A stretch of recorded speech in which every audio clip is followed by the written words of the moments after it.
रजनी को बचपन से ही पेंटिंग का बहुत शौक था। वो हमेशा से ही पेंटर बनना चाहती थी, पर उसके माँ और पिताजी ने उसको कभी भी इस चीज के लिए सपोर्ट नहीं किया और उसकी शादी नीरव से हो गई। नीरव रजनी को बहुत प्यार करता था, पर रजनी हमेशा चुपचाप ही रहती। वो इस शादी से खुश नहीं थी। वो ये शादी नहीं करना चाहती थी। उसे तो हमेशा से पेंटर जो बनना था। अपने इस सपने को वो नहीं पूरा कर पाई, इसलिए वो हमेशा उदास रहती थी। रजनी, बहुत ही बढ़िया फिल्म लगी है, कल देखने चले? नहीं जी, कल मुझे बहुत काम है, मैं नहीं जा पाऊंगी। अच्छा तो कोई बात नहीं, संडे को चलते हैं। देखिए, मुझे फिल्म देखना पसंद नहीं है। आपको जाना है तो चले जाइए।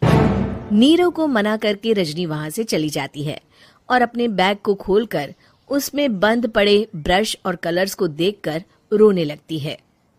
रजनी, चलो ना कहीं बाहर खाने चलते हैं, कुछ तुम्हारी पसंद का। जी, मुझे नहीं जाना, मेरी तबीयत ठीक नहीं है। रजनी वहां से चली जाती है। नीरव को समझ नहीं आता कि रजनी उससे इतना दूर क्यों रहती है। वो जब भी उसके साथ वक्त बिताना चाहता है, रजनी कोई ना कोई बहाना बना देती है। एक दिन घर पर कोई नहीं था। रजनी घर का सारा काम जल्दी से खत्म कर लेती है। घर पर अकेले होने के कारण वो सोचती है कि वो आज पेंटिंग करेगी। वो अपने कमरे में जाकर पेंट ब्रशेस और कलर्स निकालकर जैसे ही कलर मिक्स कर रही होती है कि दरवाजे पर बेल बज जाती है।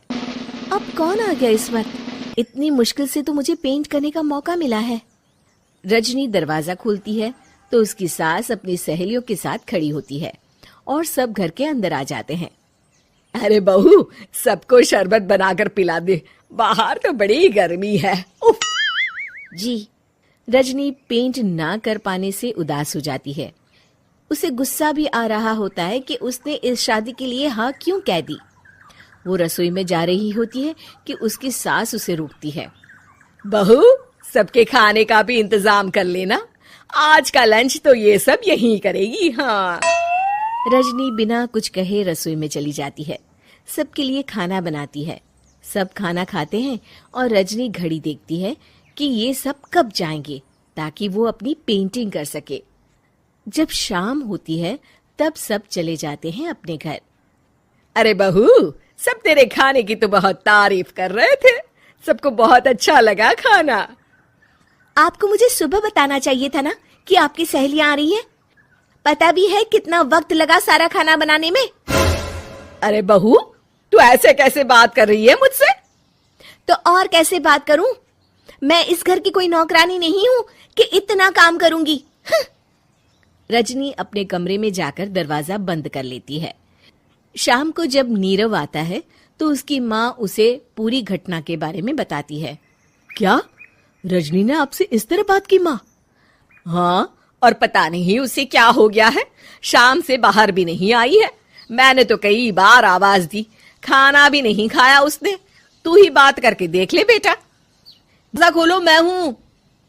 रजनी दरवाजा खोलती है और फिर वापस जाकर अपने बिस्तर पर लेट जाती है। रजनी, माँ से बात करने का ये क्या तरीका है? मैंने कोई गलत बात नहीं की है। अरे तुम क्यों ऐसे बर्ताव कर रही हो सबके साथ? क्या तुम इस शादी से खुश नहीं हो?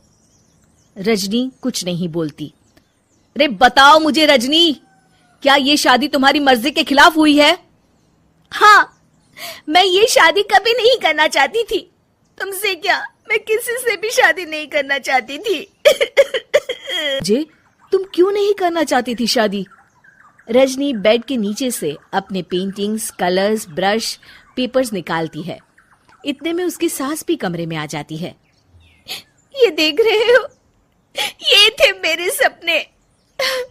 मैं पेंटर बनना चाहती थी, पर माँ पापा ने कभी सपोर्ट नहीं किया और मेरी शादी करवा दी। मेरे सारे सपने टूट गए। हर वक्त बस गुस्सा आता रहता है मुझे। मैं जानती हूँ कि आप लोगों की इसमें कोई गलती नहीं है, पर मैं क्या करूं, मुझे समझ में नहीं आता।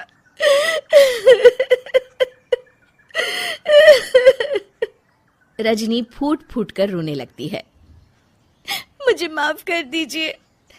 अरे रजनी बेटा, चुप हो जाओ तुम। नीरव पानी लेकर आता है। ये लो पानी पियो और शांत हो जाओ।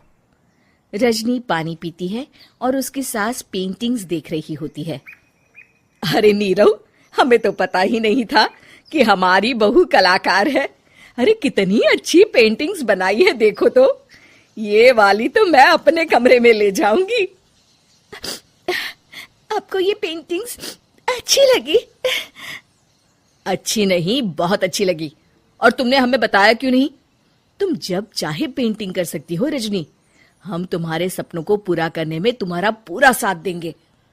हाँ बेटा, हम कला की कद्र करते हैं। हम कलाकार तो नहीं, पर मुझे गर्व है कि